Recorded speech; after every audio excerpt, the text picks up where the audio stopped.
வணக்கம். இன்றைக்கி நம்ம பார்க்க போகிற தீபாவளி ஸ்வீட் என்னென்னு பார்த்தீங்கன்னா மைசூர் பாக்கு. இது வந்து ஹார்ட் மைசூர் பாக்கு. இந்த மைசூர் பாக்கு செய்கிறது ரொம்ப ஈஸி. பிகைனர்ஸ் கூட ரொம்ப ஈஸியாக இந்த மைசூர் பாக்கு பண்ணிடலாம். சாஃப்ட் மைசூர் பாக்கு பார்த்திங்கன்னா சில நேரங்களில் நமக்கு வந்து சரியாக வராது.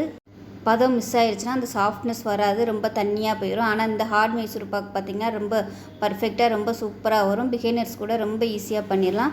வாங்க இந்த ஹார்ட் மைசூர் பாக்கு எப்படி செய்யலாங்கிறத பார்க்கலாம். ஒரு பவுலில் பார்த்திங்கன்னா மெஷரிங் கப்பில் 1 கப் அளவுக்கு கடலை மாவு எடுத்து நல்லா சளிச்சு எடுத்து வச்சுருக்கேன் ஒரு பவுலில். இப்போ இதில் 1/4 கப் அளவுக்கு எண்ணெய் சேர்த்துக்கலாம். எண்ணெய் சேர்த்துட்டு இதை வந்து நம்ம மிக்ஸ் பண்ணி எடுத்துக்கலாம். அதில்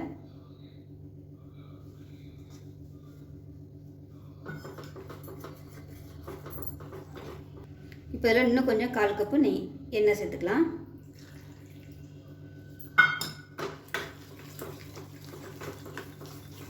மொத்தம் வந்து 1/2 கப்பு நெய் வரும். ஒரு கப்புக்கு 1/2 கப்பு நெய் இல்லை எண்ணெய் சேர்த்துக்கலாம். நீங்கள் இல்லை ரெண்டும் கலந்து கூட நீங்கள் எடுத்துக்கலாம். நான் வந்து இன்றைக்கி வெறும் எண்ணெய் தான் சேர்த்துருக்கேன், நெய் சேர்க்கலை. வேணும்னா லாஸ்ட்டாக வந்து ஒரு 2 டேபிள் ஸ்பூன்கிட்ட நெய் சேர்த்துக்கலாம். கட்டி இல்லாமல் கரைச்சிக்கலாம். இந்த அளவுக்கு கெட்டியாக கரைச்சிக்கணும், ரொம்ப தனியானா. இது ஓரமாக இருக்கட்டும். இப்போ ஒரு பேன் எடுத்துக்கலாம். இதில் வந்து மெஷரிங் கப்பில் 1 கப் அளவுக்கு ஜீனி சேர்த்துக்கலாம். தண்ணி வந்து மெஷரிங் கப்பில் 1/2 கப் அளவுக்கு சேர்த்துக்கலாம். இது கரையட்டும். பக்கத்தில் மெஷரிங் கப்பில் 1 கப் அளவுக்கு எண்ணெய் வந்து சூடு பண்ணி வச்சுக்கோங்க. பக்கத்தில் வந்து சூடாகிட்டு இருக்கட்டும், நல்ல சூடாகணும். கரைக்கிறதுல வந்து 1/2 கப் ஊற்றிருக்கேன். அதில் வந்து 1 கப் வந்து எடுத்து வச்சுருக்கேன். நல்லா சூடாகிட்டுருக்கு. இப்போ இது கரைஞ்சி பிசு பிசு பதம் வந்து வரட்டும். ஒரு கம்பி பதம் இல்லைன்னா பிசு பிசு பதம் வரணும்.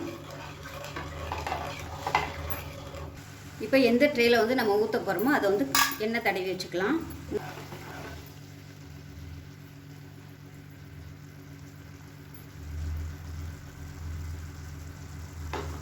இப்போ பார்த்தீங்கன்னா கரெக்டாக ஒரு கம்பி பதம் வந்துருச்சு. கரெக்டான ஸ்டேஜில் வந்துருக்கு. உங்களுக்கு தெரியுதா என்னன்னு தெரியலை. கரெக்டாக ஒரு கம்பி பதம் வந்துருச்சு. இப்போ வந்து அடுப்பு மீடியமாக வச்சுக்கோங்க. வச்சுட்டு ஒரு கையில் கிண்டிக்கிட்டே ஒரு கையில் வந்து நம்ம கரைச்சி வச்சுருக்கிற இந்த மாவு அதில் சேர்த்துக்கலாம்.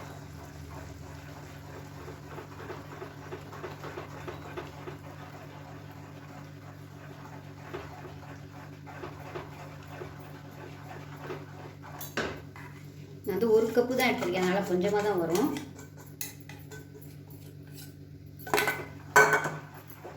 கைவிடாமல் கிளறிக்கலாம். பக்கத்தில் எண்ணெய் நல்லா சூடாகிடுச்சு. சூடானோடனே அடுப்பு குறைச்சி வச்சுக்கோங்க. இது வந்து நல்லா கொதிக்கட்டும், கைவிடாமல் கிளறி விட்டுக்கலாம். இப்போ மாவு கொஞ்சம் நல்லா அப்படியே கெட்டியாகிடுச்சு. இப்போ ஒரு புளிக்கரண்டி எடுத்து மேலாப்பில் விட்டுக்கலாம்.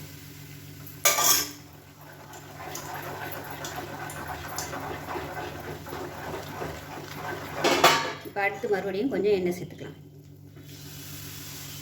இந்த எண்ணெய் ஊற்றியில் எல்லா சைடும் படுற மாதிரி எண்ணெய் ஊற்றிக்கோங்க. அப்போ தான் உங்களுக்கு வந்து பொரிஞ்சு வரும்.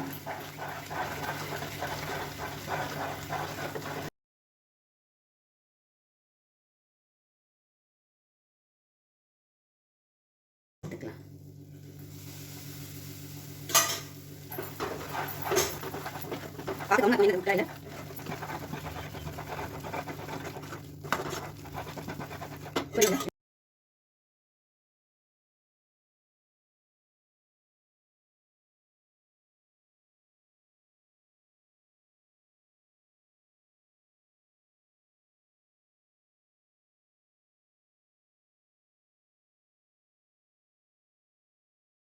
பார்த்திங்கன்னா எண்ணெயெல்லாம் வெளியே வர ஆரம்பிச்சிருச்சு. இந்த ஸ்டேஜில் கொஞ்சமாக நெய் சேர்த்துக்கலாம். நெய் சேர்த்துட்டு மறுபடியும் கிளறி விட்டுக்கலாம். இதுக்கு மேலே எண்ணெய் ஊற்ற வேணாம். ஆட்டோமேட்டிக்காக அதுவே எண்ணெய் வந்து கக்க ஆரம்பிச்சிடும். அப்படியே ட்ரேயில் கொட்டிடலாம்.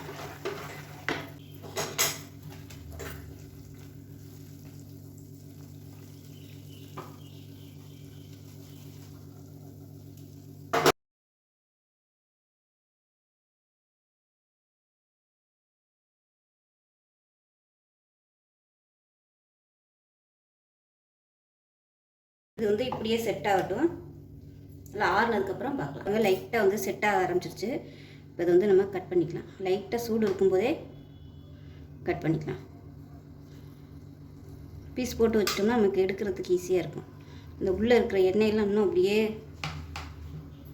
கொதிக்குது.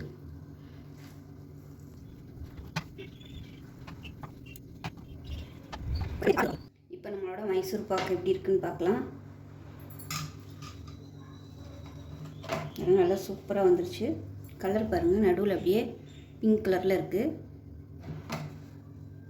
இப்போ எல்லாத்தையுமே எடுத்து பார்க்கலாம். இன்னுமே சூடாக தான் இருக்குது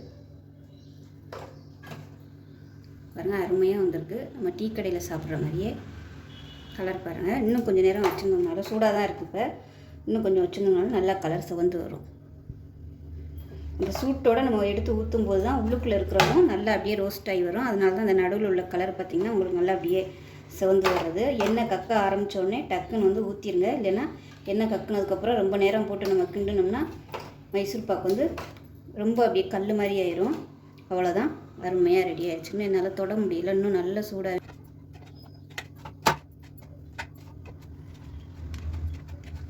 இப்போ நமக்கு அருமையான ஹார்ட் மைசூர் பாக் ரெடி ஆகிடுச்சு. இதே மாதிரி மெத்தடில் செஞ்சு பாருங்கள், ரொம்ப ஈஸியாக பண்ணிடலாம். டேஸ்ட் நல்லா அட்டகாசமாக இருக்கும். செஞ்சு பார்த்துட்டு எப்படி வந்துச்சுங்கிறத சொல்லுங்கள். வீடியோ பிடிச்சின்னா லைக் பண்ணுங்கள், கமெண்ட் பண்ணுங்கள், சேனலை சப்ஸ்கிரைப் பண்ணுங்கள், பக்கத்தில் உள்ள பெல் பட்டனை ப்ரெஸ் பண்ணுங்கள். நன்றி.